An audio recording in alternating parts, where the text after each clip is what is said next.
Okay, hello everybody. Today I'm going to show you how to make a point system in Jujutsu Shenanigans. Now, a few disclaimers. First off, I'm not very experienced with build mode. I've only been doing it for about a week. So I'm sorry if this isn't like fully optimized, and it's probably not fully optimized, and there's probably other ways to do it as well. And what I'm about to say next might not even be true, which is my second disclaimer.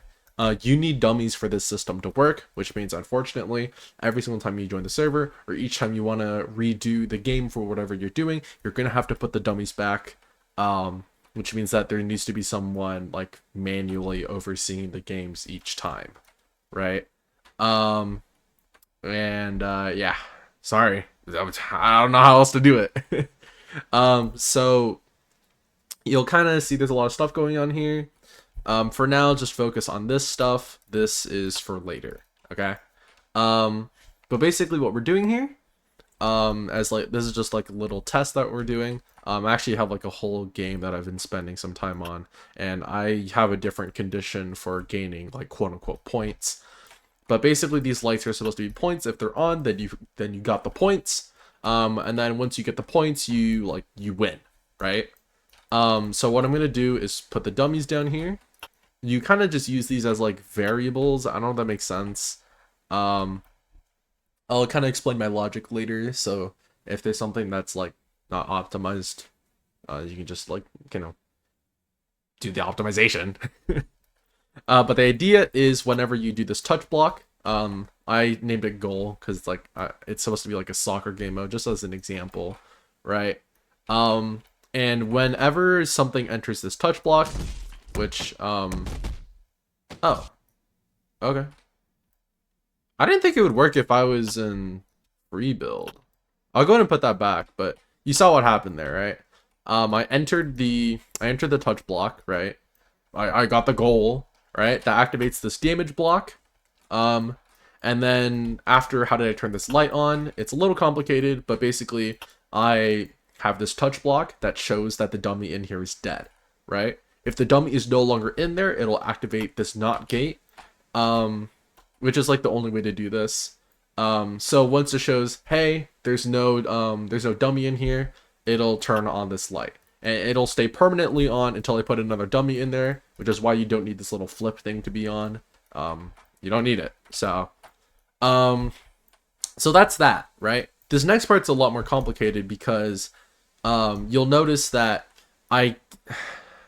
the question that I was trying to answer when doing all of this like stuff over here, not that last part, but just like the timer block and then these extra knock gates and this AND gate, the question I was trying to answer is, how do I make it so that I enter this area twice and then it activates different lights, right?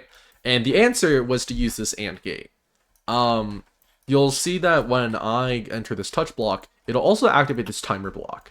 And the only reason this timer block is here, you'll see that I have it at 0 delay. So why is it even here, right?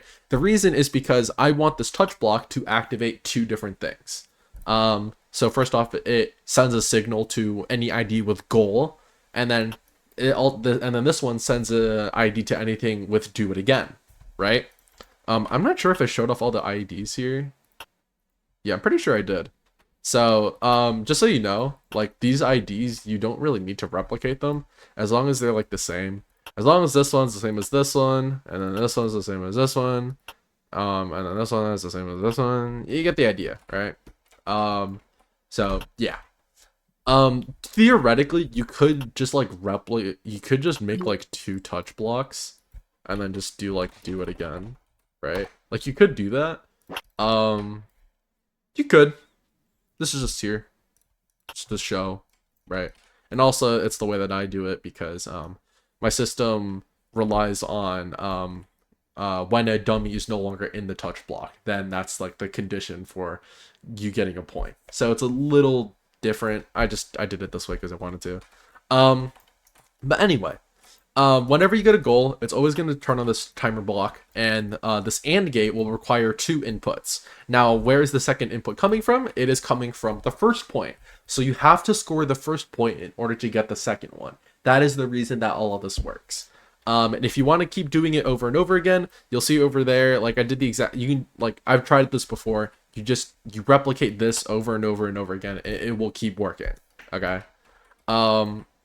So you do this and block, do it again. Okay, that's the damage block, right? Same thing as before. Touch block shows that the dummy is no longer in there, which will activate the not gate, and then that'll give you a point. Now let's talk about this later section. Because, okay, the main reason this is here is as a, like, quote unquote win condition. What do you want? How do you show that a player has gotten all the points? That is what we're doing here. So I'm going to go ahead and put this dummy in here. Actually, wait, let me show them off first. Because there's a lot of damage blocks here, and they all do different stuff. So I don't know how other people do it.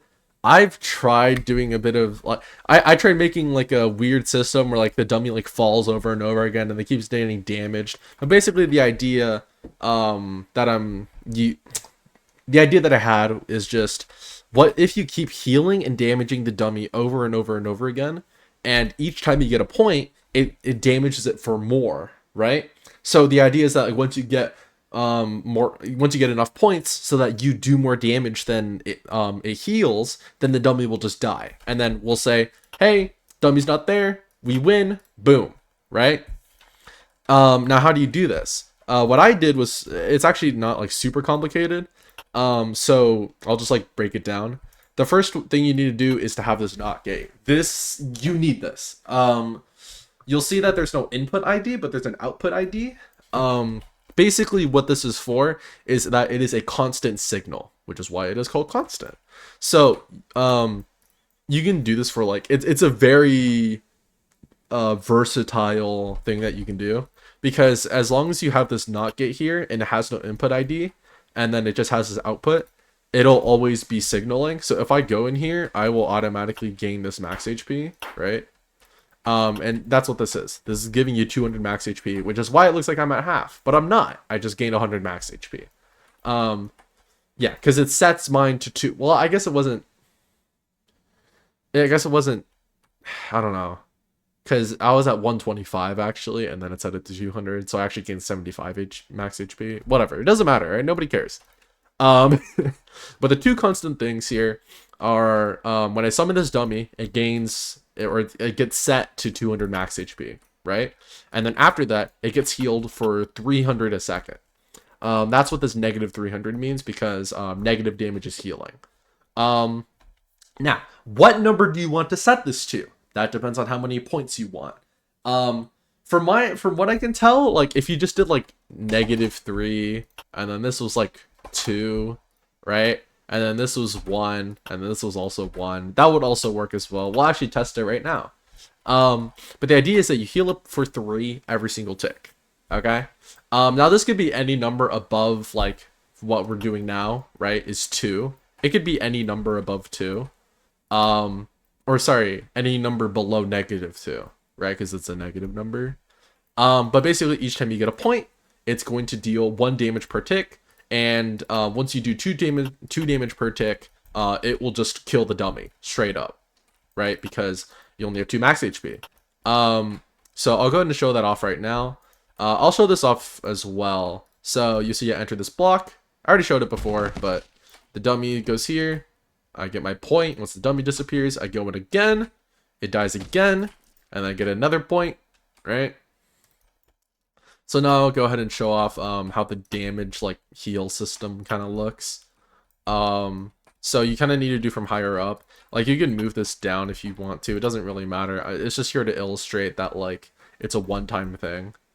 A lot of the positions that I've, like, put it here, like, a lot of the positions that I put these blocks in don't matter. Like, this can be above, it can be below. The main reason that I do it is because I can click on them more easily, right? Just based on where they stick out. It's just more convenient. So I would recommend you do the same. So I put this down here. This now has 2 max HP, okay? So I'm going to go down here, right? Once this dummy disappears, it's going to do 1 damage. Yeah, so it loses half of its max HP. And you'll notice that, like, it kind of just stays there. It's a little weird. Like, sometimes it'll disappear. How it works, from what I've noticed, is that it will always damage first and then heal after. So, it does it all in the same tick. So, it's not going to die. You'll be fine. But if I go in again, you'll see that it'll just die, and then I'll get the little sound. Yeah, cool, right? I don't know if the sound played. My headphones died as soon as I as soon as I did the thing. You don't need the sound for anything, obviously. It's not, you don't need it. It's just there for funsies. So yeah, that's basically how this point system works. Hopefully I didn't go on for too long. Let me know if you have any questions, and yeah.